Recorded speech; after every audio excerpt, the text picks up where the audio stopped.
Eh bien, bien bonjour, bienvenue à Vitamine B. Vitamine B, c'est l'émission On ouvre la Bible ensemble. Aujourd'hui, on va ouvrir la Bible avec Jean-Luc Zilli. Jean-Luc Zilli, tu es pasteur donc en Suisse. Bienvenue à toi. Tu nous as amené un texte avec toi.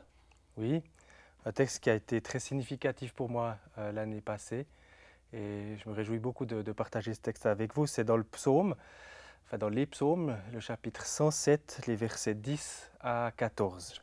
D'autres habitaient les ténèbres et l'ombre de la mort, prisonniers dans le malheur et dans les fers, parce qu'ils s'étaient révoltés contre les paroles de Dieu, parce qu'ils avaient dédaigné le conseil du Très-Haut. Il humilia leur cœur par la peine, ils trébuchèrent et personne ne les secourut. Dans leur détresse, ils crièrent à l'Éternel, et il les sauva de leur angoisse. Il les fit sortir des ténèbres et de l'ombre de la mort, et il rompit leurs liens. Voilà, merci.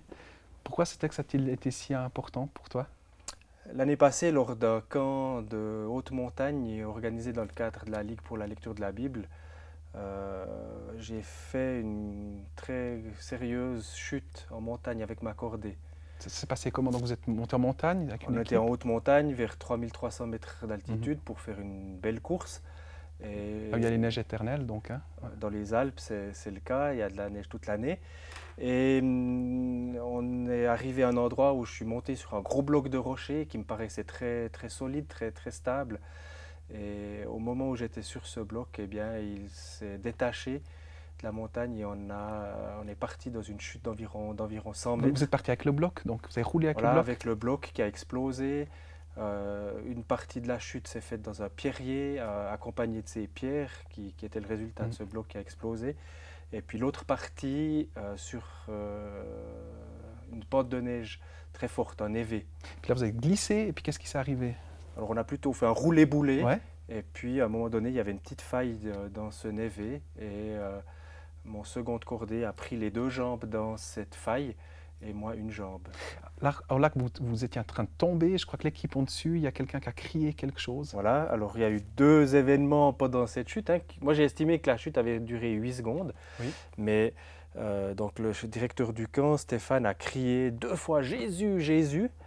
Et moi, dans la chute, dans ma tête, je me suis dit deux choses. La première, je suis fichu, Ouais. parce qu'il y avait un précipice plus bas. Et Après le névé, donc. après ce Il y a névé. le pierrier, le névé, vous glissez, et ensuite Et le précipice voilà. au fond. Ouais. Donc, exactement. Et moi, je me suis dit, je suis fichu.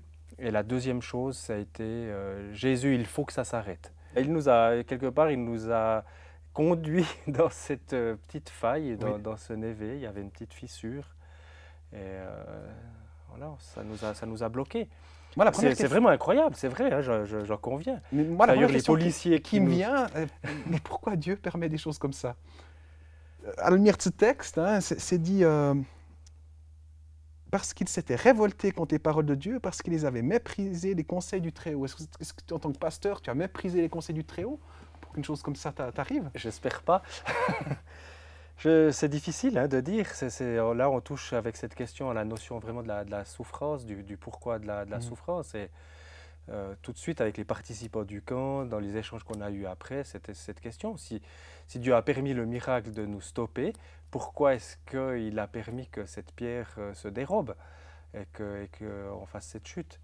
Est-ce que tu crois que, des fois, Jean-Luc, que Dieu envoie la souffrance? Par exemple, en référence à ce verset, il humilia leur cœur par la souffrance.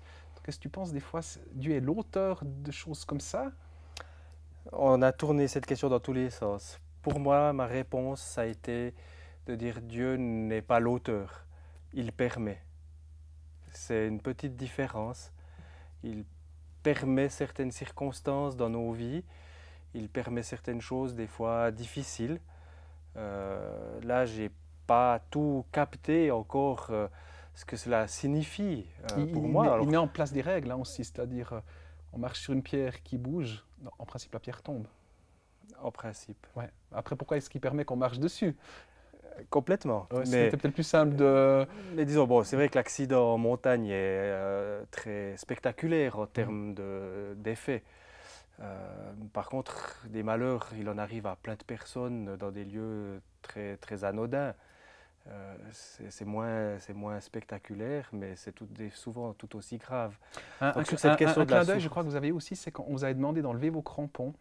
Et puis, si vous aviez roulé avec les crampons, ça aurait été la catastrophe. Hein. Beaucoup plus grave, en tout cas, c'est sûr. Tu as déjà eu 40 points de suture, les côtes 5 côtes cassées, traumatisme crânien. Qu'est-ce que les policiers ont dit à ton épouse après? Une phrase qui m'est vraiment restée gravée en nous accueillant, parce qu'après tout accident, il y a une enquête de police.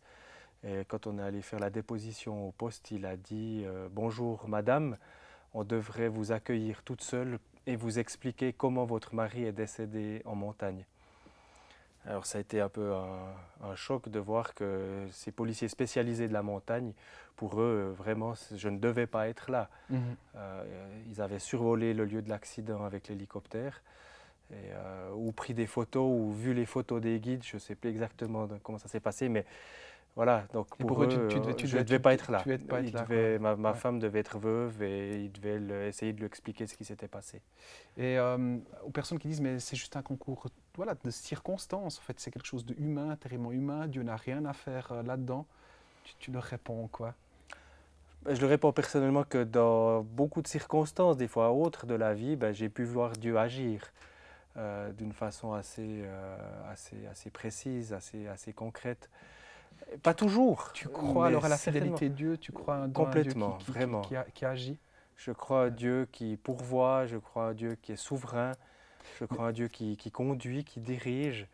Mais je veux dire, après quelque part comme cette claque, hein, ce choc, tu n'as pas envie de dire à Dieu, bon là, tu as poussé quand même un peu loin, je me distance un peu de toi. Enfin... Non, alors pour moi, ça a été vraiment la réaction inverse. C'est vrai, même si peut-être toutes les questions ne sont pas répondues, ça a été vraiment pour moi comme une grâce. J'ai été comme, je sais pas, comme un condamné à mort qui a été gracié par le président. Alors je ne vais pas comparer Dieu au président, mais vraiment c'était beaucoup de reconnaissance. C'est une seconde, d'être encore là, chance. Une seconde chance, une deuxième vie qui est offerte. Une opportunité, plein de questions sur dire mais Seigneur, comment est-ce que tu veux que j'emploie mon temps? Vous voyez, tu vois, ça m'a mis dans des questions où je me suis dit mais c'est précieux. De regarder en avant différemment que le temps que j'ai est encore plus précieux qu'avant. Si on prend dans la suite là, de ce psaume 107, il y a chaque fois un peu cette même habitude qui revient, des problèmes, ils crièrent à l'Éternel et l'Éternel leur répond. Dieu est-il Dieu est-il comme ça, problème, on tire la sonnette et puis ça change ou bien?